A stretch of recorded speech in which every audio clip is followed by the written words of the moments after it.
everyone, and welcome back to Travel Tip Tuesday with the Travel Mug Podcast. I'm here as always with my trusty co-host Jen. How are you doing this evening? I am good. How are you, Megan? I am good, thank you. This week, it's pretty quick, but I wanted to talk about using local transportation in big cities while also saving on your car rental if you have one, especially in Europe. Yeah. So, for us, when we go to Europe, it's usually a big adventure, several countries, many towns and cities, and like many kilometers put on a rental car.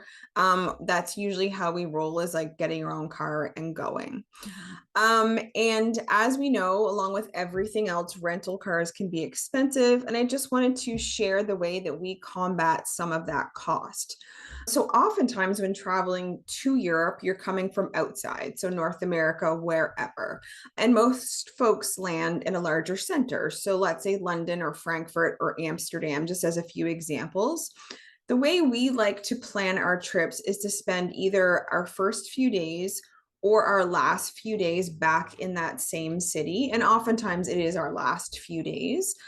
And we do this for several reasons, including the ease, of course, of picking up the rental car right from the airport when you arrive.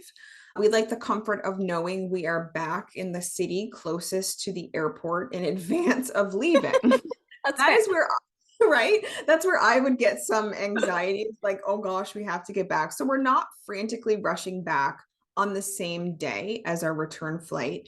And it saves us on our rental car costs. So we usually book our rental car well in advance anyway to get the best rate possible. I definitely always recommend it if possible. Now, by cutting off 2 to 3 days of that rental, by dropping it back at the location you picked it up at, getting local transportation into the big city that you arrived in to spend the last few days really saves us time and money. Most big European cities are really efficient with local transportation, and a lot of them are even walkable, which honestly is what we usually end up doing.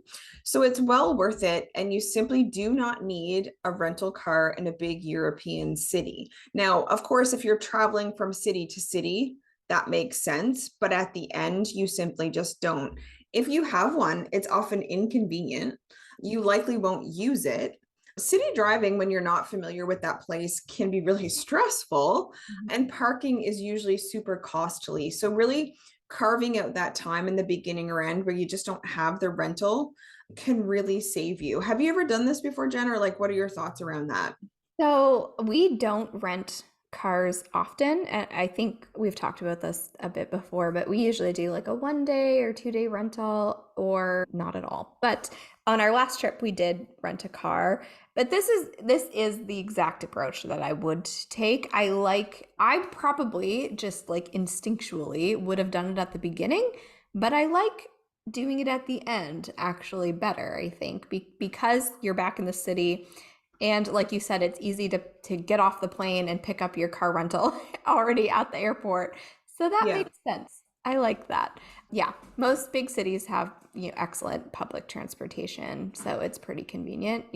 I wouldn't recommend doing this in Halifax, but No.